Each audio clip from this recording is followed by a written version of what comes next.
Hey there, friends. My name is Sarah Mastriani-Levi. I'm so glad that you've decided to join us for another healing conversation.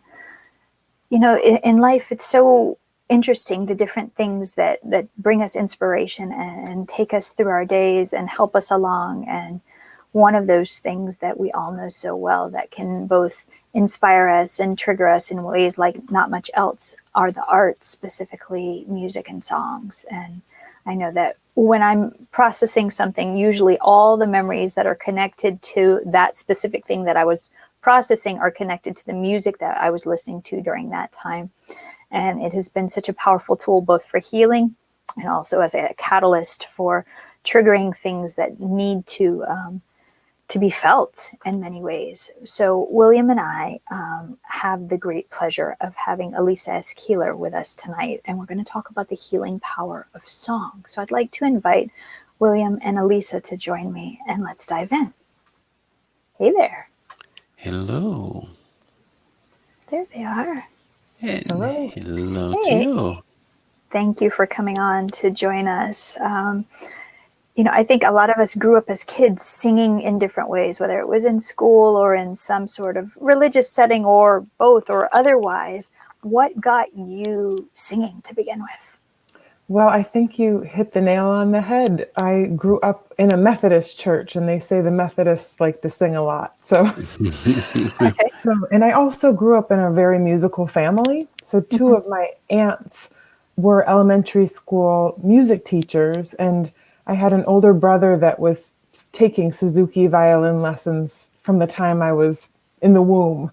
And I was often brought to all of his lessons and rehearsals and things. Sure. Yeah. At what point did it shift from being someone else's song to becoming your song? That's a beautiful question.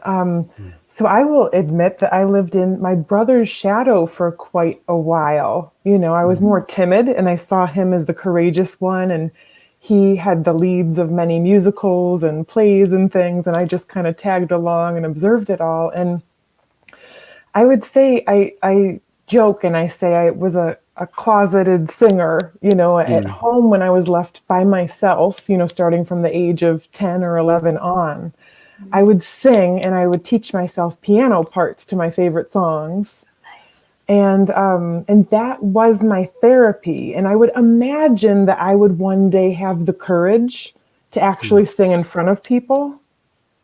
But for many years, it was just my private, like, therapeutic session of just singing and emoting and having that creative outlet to myself. And then when I was about 15 years old, I got the courage to join chorus and audition for some musicals and solos. And once I finally had the courage to do that, the doors started to open and the way became clear. Nice. So I can imagine what the doors were, but how did you know that that was the way?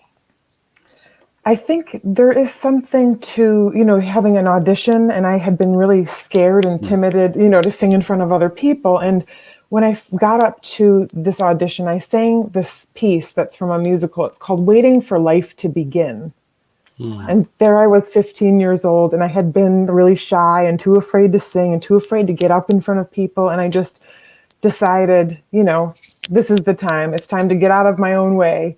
And so I auditioned with that piece, and the director asked me to come down off the stage, and he really validated me. He said, of the 119 auditions we saw, you were the most prepared. And, you know, just like gave me this validation. And I was just so surprised. He said, how did you learn to sing like that? And I said, oh, I just listened to the recording and sang along, you know.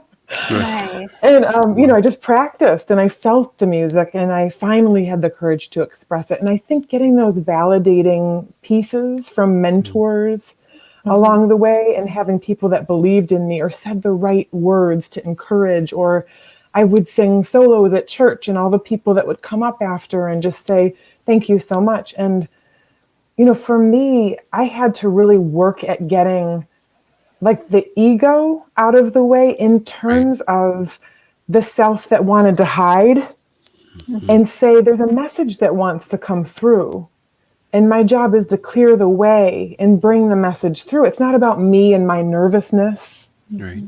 and those obstacles. It's about clearing the way because there's a higher message that wants to come through, and that's been my practice for many years now. Right. I really resonate with that. I was one of those shy kids that found his way in choir and chorus and everything, and every once in a while would get a solo or something. I think for me, I felt that I appreciate song and music and kind of feel it, but I was so concerned with doing it right, having the right note. And so, I've shared on this show and other shows that my connection with my feelings. And so it's really hard to really feel a song or be with a song and get the benefits of a song if you're just worried about the notes. So, I mean, how does that show up, for you? Or how have you seen some singers that you can tell that, yeah, they hit all the right notes, but they're not feeling it? Yeah, it really can go both ways, So for the singers who hit all the right notes, you can tell they might have a perfectionist streak, and it's harder probably to teach the emotional part, but I invite my students to really sit with the words and find out where and how they relate to the words, like make it more personal. And then I might say something like, yeah, if you were to say this to someone, what would your face look like? What would your body language be if you were just to say it? And you start to kind of tap deeper, and then giving people permission to express. I say, get in front of your mirror at home and sing and just act it out and have fun and just like let yourself go that, by yourself. Right. Experience the range of expression. And to address the other side of the coin that you mentioned, William, I teach a workshop and a class series called Freeing Your Voice. And I really do work with the students to solidify the pitches through repetition. So I'll sing a line, they sing a line, I sing the line again, they sing it back until we all feel really centered and connected in that basic melody. And then once we build that together, there's a confidence that forms. Right. And it's just through repetition. I'll go through it as many times as they need. I want every single person in that circle on board. Right. So that really helps set that foundation. And then from there, we might explore other parts of singing in the voice. Right. I think the one thing that was just coming up for me as you were saying that it's not like a drumming circle or something like that, but there is like connecting to the breath, connecting to you're almost this rhythmic kind of echo. Echoing of what you're doing. And I think sometimes I'll just speak for myself, that it's like I know that there's a good song, or it's like I can feel that it's a good song or it's a good performance, but I don't know if that makes sense. Because I don't know all the mechanics of it, but it's just like there's a song that touches my heart, right? There's a song and I don't know if it's the words, if it's the expression, if it's the tones. It's like how can you really embrace, asking for a friend, right? How can you really embrace, the wholeness of the song, right? And just kind of be with it. So I don't know. I don't know if you, there are some times I wake up and there's a song that's playing in my head and I was like, okay, I have no idea what that's all about. And it's just, I can just feel it. And it's like, okay, is this my emotions or is this what's going on or why? Sometimes it's the lyrics and sometimes it's just the melody that just kind of like hooks me. And so I'm just trying to understand what that means, or that. So. Yeah, I completely think that there are certain songs that are going to resonate with us at different phases of life. Right. And I think it's fascinating what those are. You know what? I have songs that saw me through the most difficult times of my life, and Right. I'll never forget those songs. They saw me through difficulties, and there's songs that I would want to listen to in times of celebration and joy. And that's the thing that's beautiful, is I do think that song can touch deeper places than words can go because of the use of melody, and there's vibration, and it's like it expresses something different, the way each line moves. And so that's where, to me, song is medicine, whether we're singing it or listening to it. It carries medicinal or healing properties. And I say, go with what you gravitate toward, if that's a medicine for you at that phase of life. I couldn't agree more. I know that in my work with the sound healing and the ceremonial sense, that's often used. Even humming, for me, has been very medicinal. Sometimes I'll sing a cappella, but sometimes I also sing along with the music. And sometimes I'm like, oh, I can't sing now because this vibration just needs to be in my body as it is. And sometimes I will join it with just humming. And I think that I've found that humming has been a really important gateway of stepping into a vibrational space. I know that I'm constantly concerned about being pitchy, even when I've repeated something, but when you go to sing it a cappella, it doesn't sound in your head like it sounds as it comes out. and just really, I found that humming for me allows me to step into that. It sounds like not fully committing, but it's also just allowing that vibration to sit in your body and to be medicine at the level that you can handle it at that time. Because by the time you're full-fledged singing something, that medicine has to resonate completely. You can't half-ass that at all. So that's right. I have some thoughts on humming. Yeah, it's interesting because if I have, for many years I taught private voice lessons. I now mostly do group work. But if I would sense that there was a timid singer, we would start with a hum. It's a very unintimidating sound to start with. Just humming, you're not exposing too much yet, so we might as well start with a hum. Okay, so here we go, everybody. So that's, but there's also something to it. When I my training with singing is actually to get the sound to resonate in the bone structure here. And this is part of the singing stamina and vocal health, is that instead of having your sound sit on the throat and you get all weighted down in your throat, to bring a sense of lift and aim for this bone structure. And this is in classical singing training, that you project and aim your sound up here. And folks are like, well, how do we find that? And I say, through the hum. Because you can actually feel when you're humming, and I like to use an NG kind of hum. Well, that vibrates the bone structure, and it's the most palpable. And I say to folks, it's like an internal massage. You can enjoy the sensation of the hum. And I like to just, explore that sound myself. I'm glad you brought that up. Right.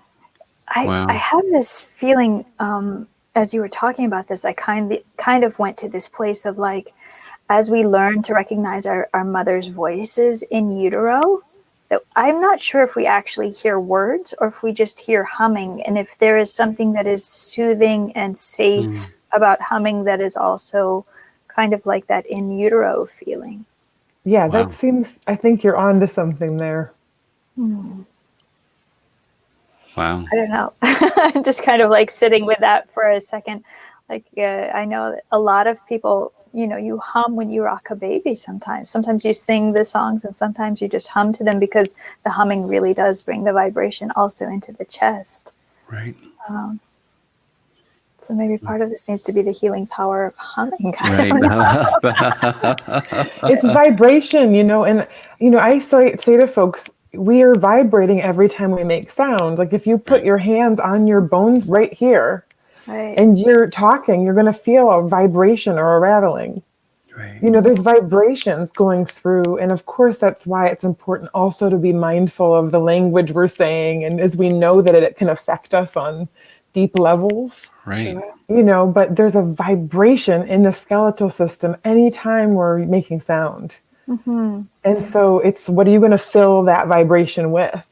Positive energy or negative tones, or, it's our choice really. But The thing I love so much about song and songwriting, because that's something that I've really been diving even more deeply into during this time, this pandemic, is really being mindful about the lyrics, the choice of lyrics.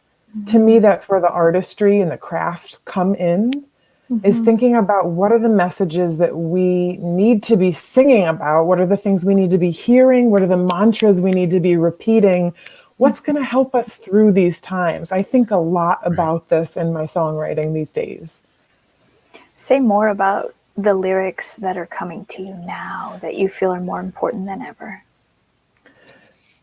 Generally, I'd say the songs are infused with messages of love and light. I have a chant that I wrote called the Light Chant, which is based on a Sufi practice. And it just talks about light surrounds me, light above me, light within me, shining through me. And you just repeat this. It's a Sufi prayer that they would say this over and over again with a zikr or a head movement motion that goes with it. But I decided to take that text and set it to music, because for some folks, the songs will stick even more, the vibration of the songs.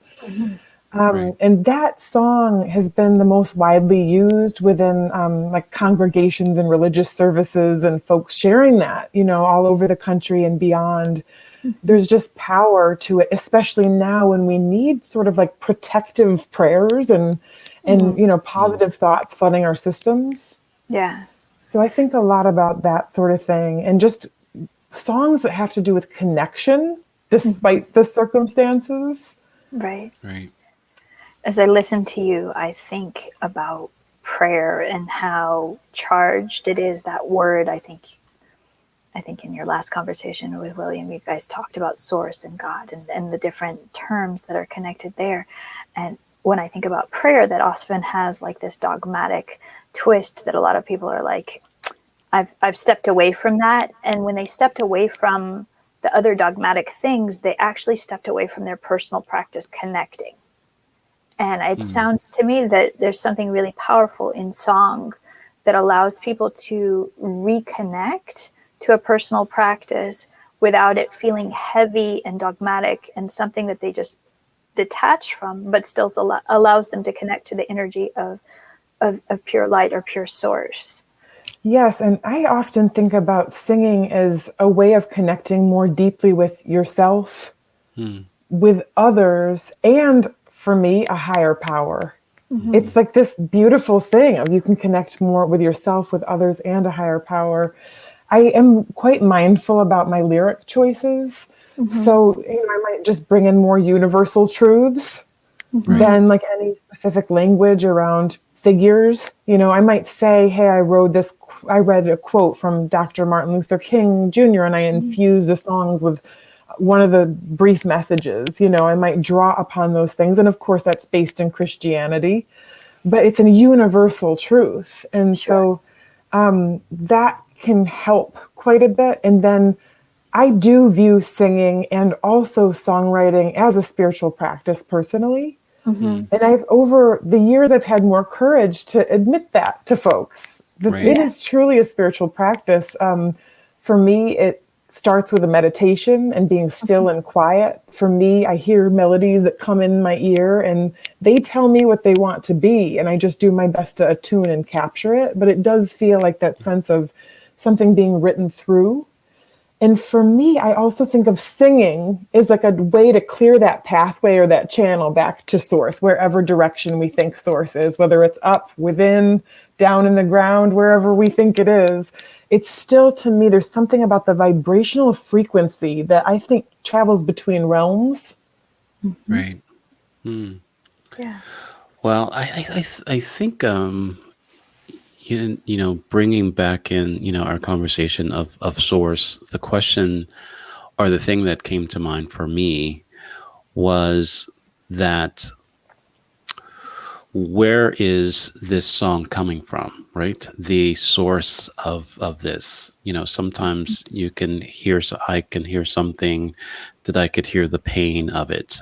I can't remember the one song. There's a couple songs that you shared, but it was like, it's haunting. And it wasn't like, and haunting wasn't like scary, right? It kind of reached a level within me that it was like vibrating through me. I was like, whoa. I was like, what is this all about? I mean, it was like beautiful, but it was like there was there was a richness to it. And most of the times for me, there is not this level of really connecting to the songwriter or the composer or of something. It's just like, oh, that's a catchy song, right? That's this. Oh, it means something. But really, can we look? We talked about the medicinal, properties of song.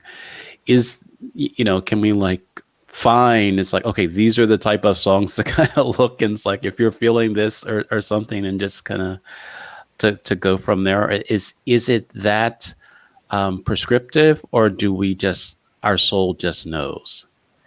I think there are folks who have laid it out like that. Like, here's a song for grief. Here's a song to move through this, or here's a song for this stage of grief. I'm sure there are folks that have that. I enjoy tapping intuition and trusting each person's intuition to find the song needed. And, again, as a voice coach, there were times where I would intuit, the person would be in person and I would think something like their voice would be really good on this, or this seems to speak to what they're going through right now. And that's a beautiful thing, to work together to find those songs that are going to move stuck energies, perhaps. Right. When we first talked, you said that you've been doing a lot of original pieces. And as I think about original pieces, and then I think about the other components of what we talked about just now, I'm curious, does the melody come through, or do the words come through first? Which is the part that's written first in those original pieces? I usually get melodies first. Once in a while, if I read like a powerful quote and there's some message in there that I want to capture, I'll get an inkling of the lyrics, but almost always it's melodies. And then the trick for me is, and a lot of times I'll write an entire piece on just sounds. And then the trick is I can get stuck on the lyrics, and I have to ask the song what it wants to be about. And I had this happen the other night. Somebody commissioned a song, and they gave me like a week, and that's not that long, So, Right. And one night I sat in my little office and I just said, come through. And I need those lyrics to show up. I don't have all day here, and but it's about being open and receptive and listening. Like, I always think, let me listen, ask the song what it wants to be about. I really enjoy writing for themes. Like, sometimes folks will say, could you provide some music for this service? And they give me some themes. I actually really enjoy that opportunity to write like specific messages too. I'm really interested in the idea of, I think we've talked about this on the show before, the impetus when somebody decides to create a change, like what shifted within them. And as I kind of relate that to what you're saying, I'm like, I hear you saying you're sitting in your little office and you're saying, come through. Are there other places that songs generally come through? I can remember, like, back in the day, there was an interview with Whitney Houston. She would be like, I'm in my car and it comes through and I call and I sing to my answering machine. That far back. And she would have all these clips on her answering machine that she would start to work with.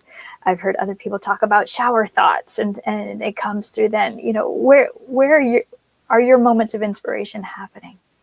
Yeah, it can be that way, where it's like, I've had several songs come through in cars, and then fortunately now we have that little recording button on our cell phones, right? I use that a lot. And, sometimes I have a 5-year-old son, I'll be hanging out with him, and some song idea, will come then, and I'll quickly record it, just to get a little snip of it, and then I'll develop it later. And then I have, we, during the pandemic, started to renovate our attic space so I could have a quiet area in the house for recording. And, I do sit up there sometimes and things will come. But that's where I do the most developing, like flesh out the song. And generally speaking, I tend to come up with song ideas when there's silence. So as soon as people leave the house, For sure. I'll sit at the piano and see what wants to come. And usually it's not on demand. Like rarely Right. is it like, I want to write a new song. It's like something's coming and it's like in the ethers somewhere. Right. And I can Calling hear in like a the distant muses. call. Yeah. And then I'm like, okay, I should be quiet and listen now. Right. Right. There's a creative question that I have, and because sometimes I think I have this problem or challenge with myself. Is there like the difference between some songs that are for you, right? They are for you to provide healing for you, and then there's songs to share. Do you have those challenge of like knowing the difference of the two? Yeah, it makes me think about this one song. It's on my album that's called Red Sky. And the song is basically a love song. It's called Take Me. It's like this longing to be brought on, wherever the person goes. Take me to, take me. But I was singing it at home and playing the chords. And I had a roommate at the time and she came out and what's that? And I said, oh, this song I just wrote for myself. And she was like, no, that needs to be out. And then it ended up being one of the songs that got the most radio play of all my songs. So I just thought, oh, it's just a love song that I just need to sing for myself or whatever. And, I needed that nudge, again, the person that believes in you at the right moment. Right. And then there are songs that I just think, okay, this is for me, but I'm questioning it more. I'm like, why not? Like I have more innovative pieces that have been coming through that are all on like scat syllables or my husband plays many instruments, but the tongue drum. And we're thinking of developing like a 3-part tongue drum piece where I'm doing improvised singing and it feels so wonderful to do it. And then it's like, wait, this feels wonderful. It's meditative. It feels spirit directed. Why wouldn't we record these and release these as Elisa goes out of the box? Maybe that's the next step. Right. I've written enough conventional things for everyone. I can go out of the box and do something that really feels enjoyable. And again, that's about tuning in and trying to listen to guidance. Is this just for our playfulness or like, would Right. other people enjoy this? And that's where sometimes it's nice to have some trusted friends you can run things by and just get feedback. Yeah. I'm curious if there is a specific emotion that has a tendency to push you to create more than another. Well, I have observed during the pandemic, like an outpouring of music, and I will question it here now with you both. So my question is like, is it because I can't travel as much? Is it because I can't go out and do my work in the world and I just have this more space and time in my life? Or is it because I actually feel sort of this compression, like kind of stuck inside and all the limitations and like, but there's been a huge outpouring this year of about 20 pieces since last March. And that's the most I've probably ever written in a year. And in fact, I've had writing blocks at various times. And I do wonder if there's sort of a compressed feeling, having family and trying to find windows to create music with noise around the house. I had my children home for 6.5 months. Everyone's pushing on me, so I will admit that there's something there. And that is in alignment. I also am a retreat leader and we teach about a defense mechanism where you feel sort of like controlled or you feel like this pressure or squashing energy. Right. And that the healing remedy for it is creative expression. Creating that sense of freedom and expansiveness, and so I would say that compressed feeling likely is contributing to the outpouring of music right now. Is it sustainable? Well, the reason that I believe it may be is because there's also an element of source of our word, William, right. Source. Right. That it feels like it's coming from there. I'm okay with it if the pace slows down, like once things, but I think that the key is, and maybe the pandemic with everything closing down, maybe it's easier to access source also, in addition to all the feelings I'm having, without all the distractions of going out and keeping up with all those things. I think that what's sustainable in terms of creativity is for me, it's a meditation practice that keeps me deeply in touch with source as a vessel of source. Mm-hmm.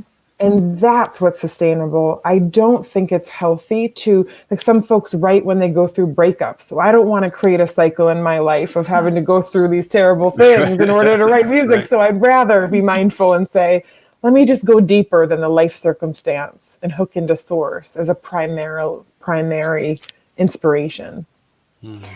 As you're talking about that, two distinctively different thoughts are coming up for me. One of them is that the winter is the season of the roots, the going inside, the being quiet, and that we're actually having a creative process that doesn't show up in the fruition until there's a blossoming, right? Until there's an opening up of some sort. And the flip side of this, which seems totally random, and I don't know the exact details of it, so you'll excuse that, but I can remember my kids talking to me about a rapper who put out like 3 albums when he was in prison. And I don't know how the production of that came together, nor do I remember exactly who it was, but that was another form of compression. And I'm wondering if there is something to take away about the compression or the season of the root in order to really access the healing power of any creative process. I've learned so much about that. It's amazing. I love your sharing, by the way. That says a lot. And I think it is connected to that compression and then finding freedom through musical expression. Mm-hmm. There's something there, like that pressing on the thing, and then it needs to express somehow to free itself. Right. And then I learn a lot from my own husband, who is a person who loves the winter. And I have not been a person that loves the winter. And my husband's an author. So he would say he just seasonally, that's when he writes.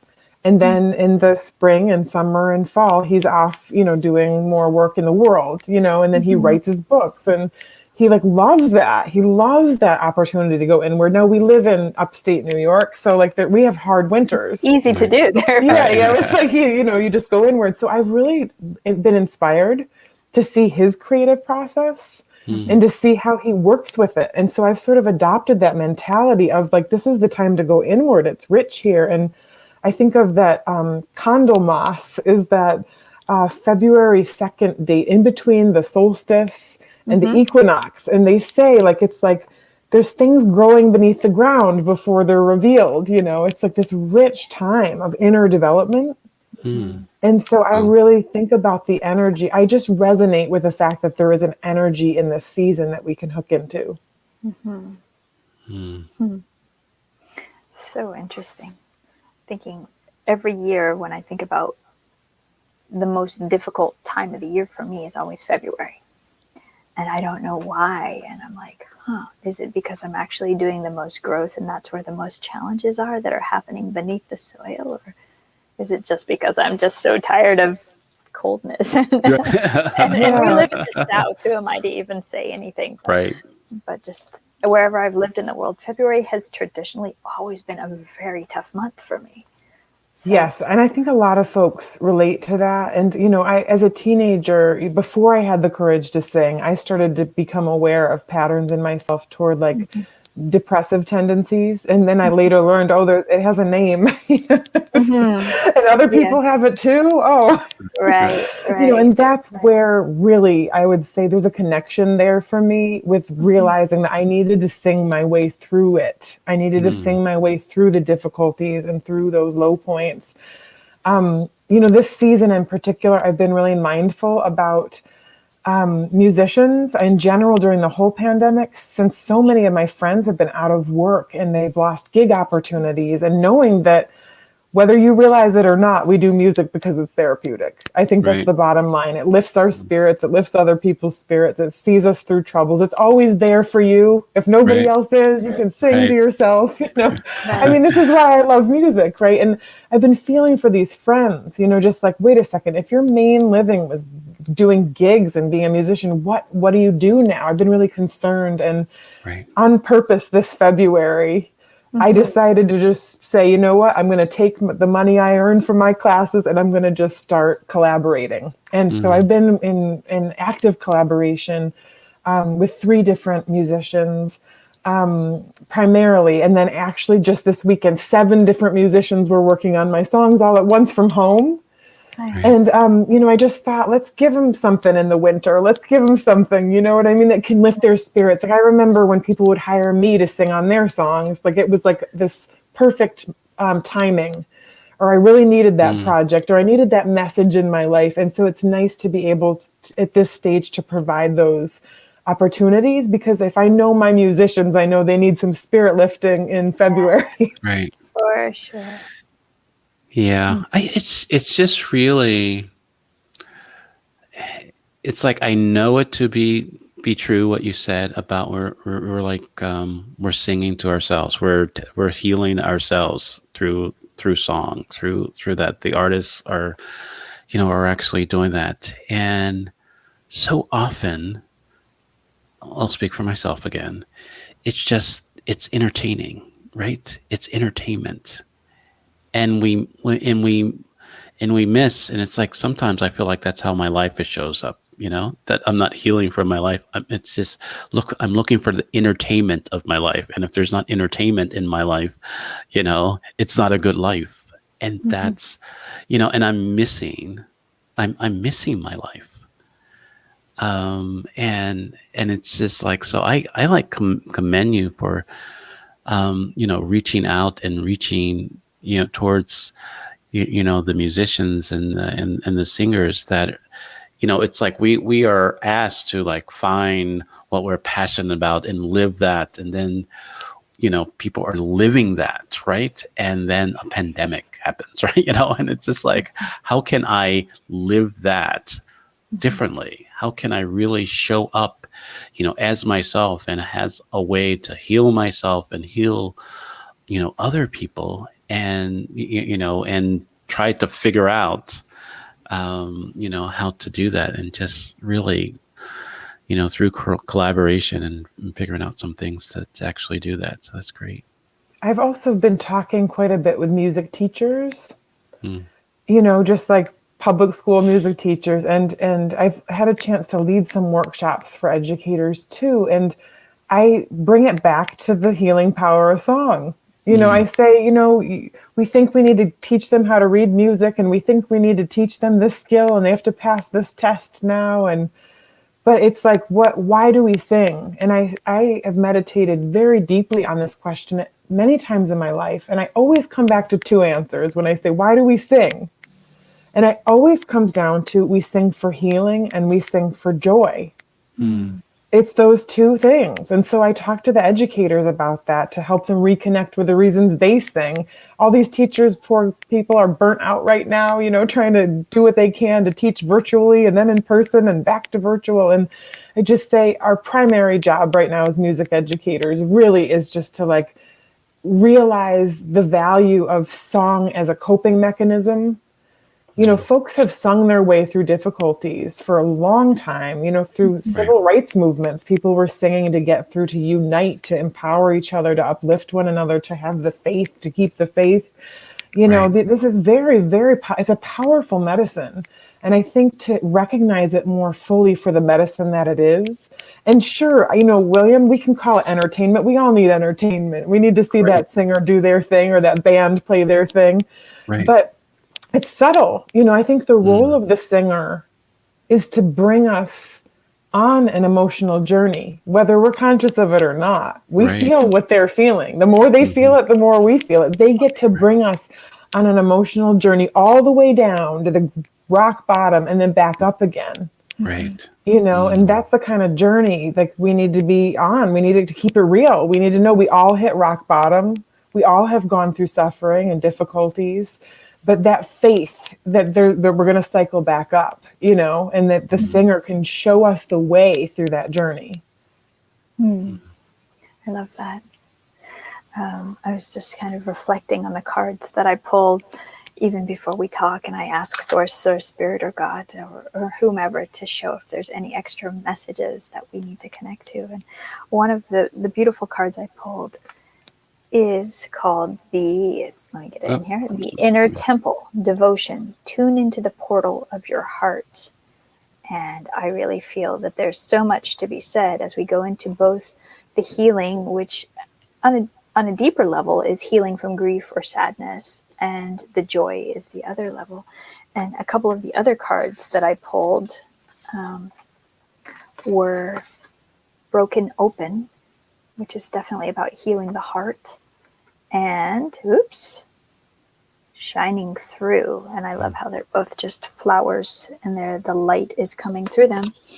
And not, it's interesting that you brought up Sufi stuff that you're doing, because the one of the other cards that I pulled was make a change and welcome change into your life, which I think change, so often our hearts are broken open to enable a change of frequency and a change of vibration.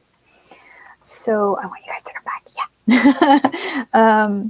So I would love to invite you, if there's anything that you would love to share about ways that we can shift or change the vibration, the frequency of our heart, whether it's been broken open, if we need to make a change, or if we're just in a place of joy.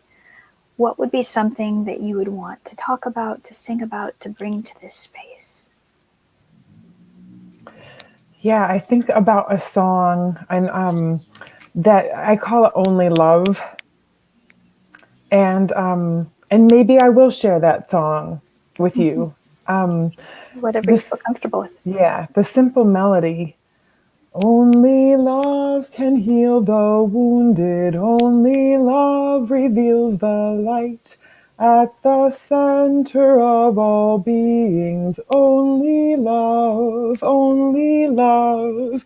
And I think of the division right now that's happening, just politically. There's division, there's, just different views, different ways of being, different beliefs. And to acknowledge that core of each person, there's a light, there's divinity within each person, honoring, acknowledging each person.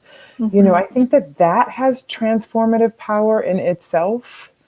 If that mindset can catch on, that despite your differences and despite your beliefs or how you were raised or where you're from, that go deeper, go underneath it, and there's an underlying unity.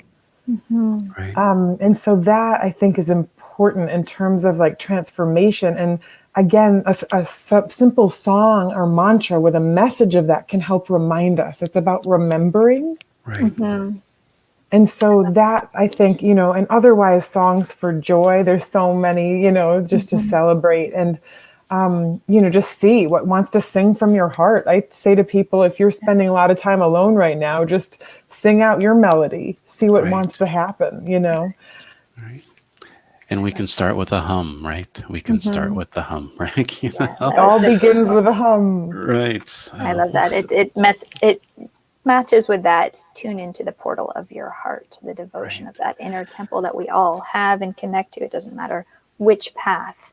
All of those temples connect in some place, and that place is love, for sure. Yes. And Sarah, I love that first card. You showed it to me before we started. And I take myself on retreats, and do spiritual practices and be in the quiet. And that was a powerful image that showed up for me, is that exact kind of arc that's on that card. I'll hold it up one more time. Yeah, that like, and I just viewed myself, that my small self just humbly at the altar. Oh yeah. Just surrendering. How can I be of service? How can I be of service in these times? And I'll surrender and then get the answer. Yeah. Right. Wonderful. I find that it's the surrender and the devotion. Devotion is, I think, a really beautiful euphemism for discipline, and being willing to have that devotion to show up at that altar of whatever it is in our life on a daily, minute by minute basis, month by month basis, however it is that people show up, but realizing that we're here as beings of service, both for others and for our own healing. And I really I love the message that you've shared. This message of healing through the power of song it's incredible. I think our listeners will really love it. And I just feel really blessed to have had this time with you. Thank you so much for showing up and joining us and blessing our listeners with your wisdom. Thank you so much, Sarah and William. It's just a joy and an honor to be with you in this space. Right. Wonderful. Blessings, Thank you. friend. Blessings Thank to you. you.